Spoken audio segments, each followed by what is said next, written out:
मराठी सुलभ भारती इयत्ता 5वी अनुभव 2 या पाठाचा आता आपण प्रश्नोत्तरे स्वाध्याय अभ्यासणार आहोत। प्रश्न 1 थोडक्यात उत्तरे लिहा। 1 आईला पाहताच मुलगा धावत का गेला? उत्तर आईच्या हातात 2 मोठ्या पिशव्या होत्या। त्या पिशव्या खूप जड होत्या असे तिच्याकडे पाहून जाणवले, म्हणून आईला पाहताच मुलगा धावत गेला। 2 आईचे हात कशामुळे लाल झाले होते? उत्तर जड पिशवी हातात धरल्यामुळे आईचे हात लाल झाले होते। 3 आईला बरे का वाटले? उत्तर मुलगा रस्त्यात भेटला व जड पिशवी धरली म्हणून आईला बरे वाटले। 4 मुलांनी किराणा सामान केव्हा आणायचे ठरवले? उत्तर शाळेला सुट्टी असेल तेव्हा मुलांनी किराणा सामान आणायचे ठरवले। प्रश्न 2 खालील शब्दात शरीराचे भाग असणारे शब्द शोधा। लिहा कि उदाहरणार्थ सामान, इसमें अपने बॉडी के कौन से पार्ट्स का नाम दिया गया है? तर मान यानी गर्दन, नेक। पोपट, पोट यानी स्टमक। पाठवणी, पाठ यानी बॅक, पीठ। यजमान, मान, नेक, गर्दन।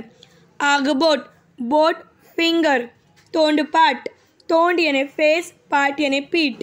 पोट पूजा, पोट यानी स्टमक।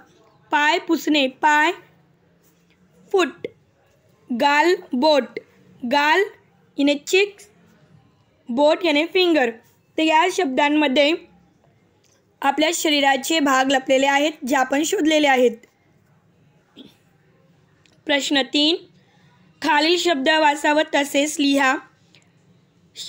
शब्द वाचा यानी कि जो वर्ड्स दिए गए इसको रीड करना है, तसेच यानी सेम कॉपी राइटिंग करनी है आपको।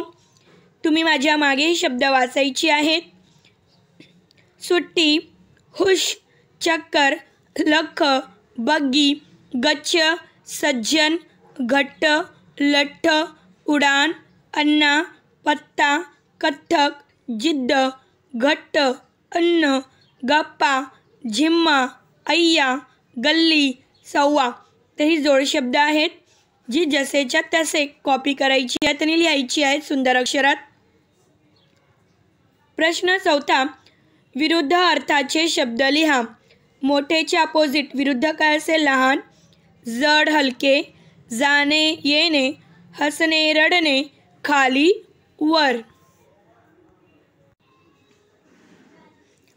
प्रश्न 5 खालील शब्द वाचा, रंगछटा समझून घ्या। दिए हुए वर्ड्स आपको रीड करने। रंगछटा यानी कलर के जो शेड्स हैं उनके नाम बताए गए हैं।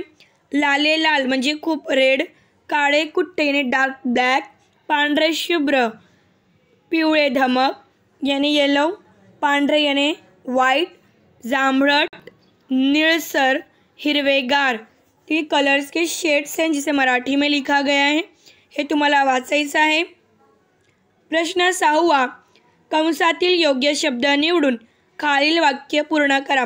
ब्रॅकेटमध्ये दिलेले जे वर्ड्स आहेत ते योग्य त्या सेंटेन्स मध्ये आपल्याला लिहायचे आहेत और सेंटेन्स कंप्लीट करना है। संजू डॅश उठतो व असतो यानी है। हळूहळू, शाळा लवकर पडली। तर संजू लवकर उठतो।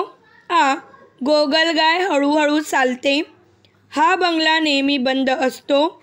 शाळा वेळेवर भरते। या वर्षी खूप थंडी पडली। तर अशा प्रकारे सुटेबल वर्ड्स हमने यूज करके मीनिंगफुल सेंटेंस बनाया है।